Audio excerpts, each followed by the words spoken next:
Polisinya rakyat, seluruh rakyat Indonesia.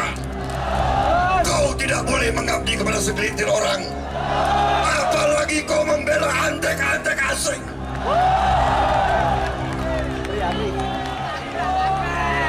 Apalagi kau bela-bela antek asing.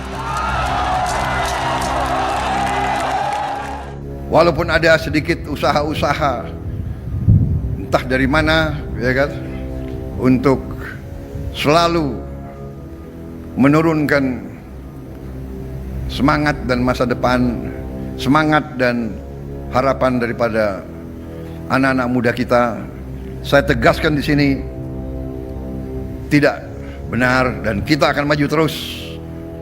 Biar anjing menggonggong, kita akan maju terus. Kita akan bangun masa depan yang gemilang. Saudara-saudara sekalian, bapak-bapak, ibu-ibu sekalian, tidak ada presiden Republik Indonesia yang punya tongkat Nabi Musa, tidak ada. Negara kita sangat besar, sudah kita mulai bergelar sekian ratus, sekian, masih ada yang komentar, iya tapi belum banyak. Kalau nggak ada wartawan, saya bilang ada orang-orang pinter. Kabinet ini kabinet gemuk, terlalu besar.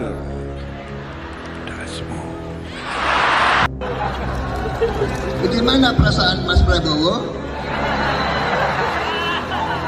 soal etik? Enggak semua etik. Komunikasi buruk Prabowo ala penguasa yang menganggap para pengkritiknya anjing hingga menyebut wartawan anak-anak. Assalamualaikum warahmatullahi wabarakatuh.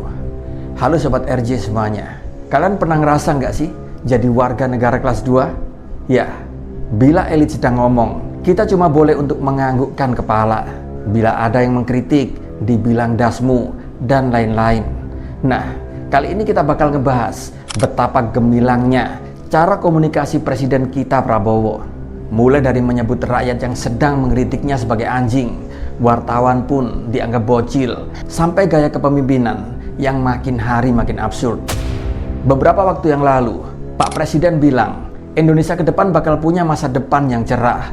Tapi yang gak setuju dan nyinyir dianggap seekor anjing. Mantap kan? Jadi kalau kita sedang mengkritik kebijakan pemerintah, kita pun dianggapnya anjing menggonggong.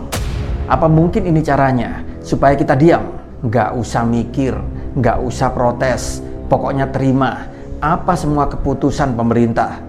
Dan hal yang tercela semacam ini banyak sekali yang telah membelanya. Umpatan, makian, serta cacian dari seorang kepala negara dianggap hal lumrah dan positif.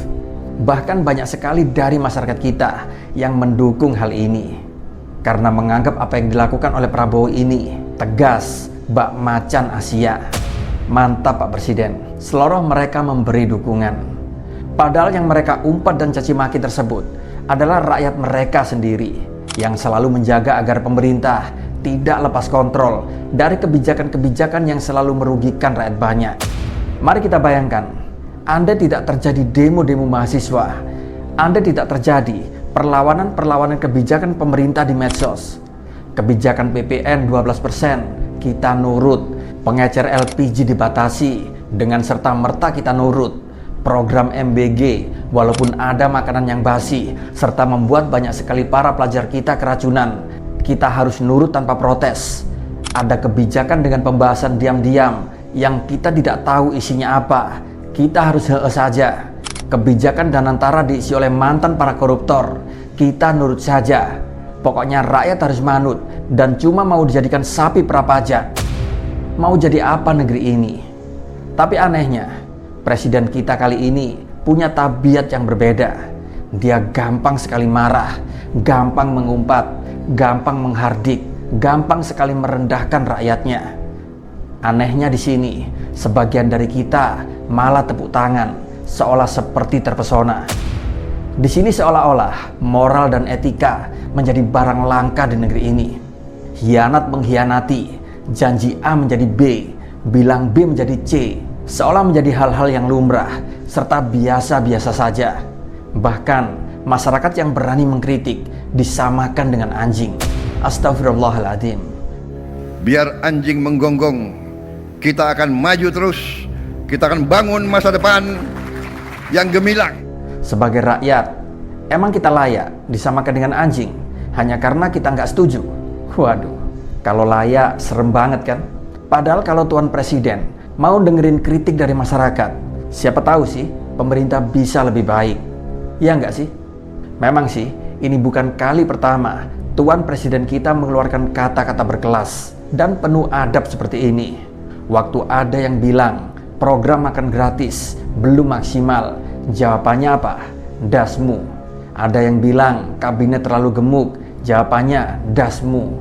Mantap Pak Presiden. Sudah kita mulai bergelar sekian ratus, sekian, masih ada yang komentar, iya tapi belum banyak. Kalau nggak ada wartawan, saya bilang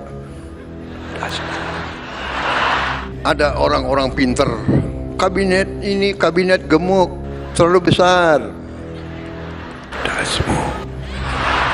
Sekarang akan saya sampaikan hal-hal yang belum perlu Anda dengar. Kan begitu kan? Saya kira media ini masih muda-muda ya. Jadi ada hal-hal yang kalau orang tua bicara yang muda-muda ya, yang muda-muda, anak-anak biasanya tunggu di luar. Kan begitu kan? Lalu yang menjadi pertanyaan kita, ini presiden negara atau preman pasar sih? Bukannya kasih penjelasan yang masuk akal, malah mengumpat rakyatnya. Dan gaya komunikasi semacam ini gak cuma hanya dari tuanku presiden, Pak Luhut Binsar Panjaitan juga ikut-ikutan bilang, kau yang gelap, ke netizen yang protes kondisi ekonomi negeri ini. Ada orang bilang, wah sini lapangan kerja kurang. Di mana yang lapangan kerja tidak kurang? Di Amerika juga bermasalah, di mana aja bermasalah. Jadi kalau ada yang bilang itu Indonesia gelap, yang gelap kau bukan Indonesia. Apa ini strategi komunikasi baru dari pemerintahan kita saat ini? Setiap ada kritik langsung dikonter dengan makian. Waduh, kalau begini makin keren aja ya pemerintahan kita.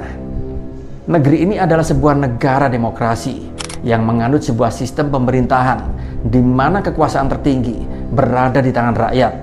Dalam sistem demokrasi, rakyat memiliki hak kebebasan untuk menentukan arah serta kebijakan pemerintah, yaitu melalui perwakilan yang mereka pilih. Dengan harapan demokrasi pun bisa benar-benar ditegakkan di negeri ini, benar-benar bisa mewujudkan kedaulatan rakyat, di mana suara dan aspirasi masyarakat bisa menjadi penentu dalam pengambilan sebuah keputusan politik. Bahkan saat ini, di era modern ini, negara demokrasi telah dianut oleh banyak sekali negara karena dianggap sebagai sistem pemerintahan terbaik yang menjamin kebebasan, kesetaraan, dan kesejahteraan rakyatnya. Lah, kalau rakyat kemudian mengkritik sebuah kebijakan karena dianggap tidak baik, tidak relevan, atau banyak peluang-peluang yang bisa merugikan rakyat, kemudian Tuan Presiden bilang, apa pantas? Dari semua kejadian yang terjadi selama ini, di sini kita bisa melihat gimana komunikasi pemerintah saat ini makin gak jelas. Sebuah kritik pun dianggap gonggongan anjing. Rakyat yang protes malah dibentak dengan makian dasmu, dan wartawan pun dianggap si bocil. Pertanyaannya, apakah di negeri ini konsep-konsep demokrasi perlahan mulai ditinggalkan? Tulis ya jawaban kalian di bawah. Wassalamualaikum warahmatullahi wabarakatuh.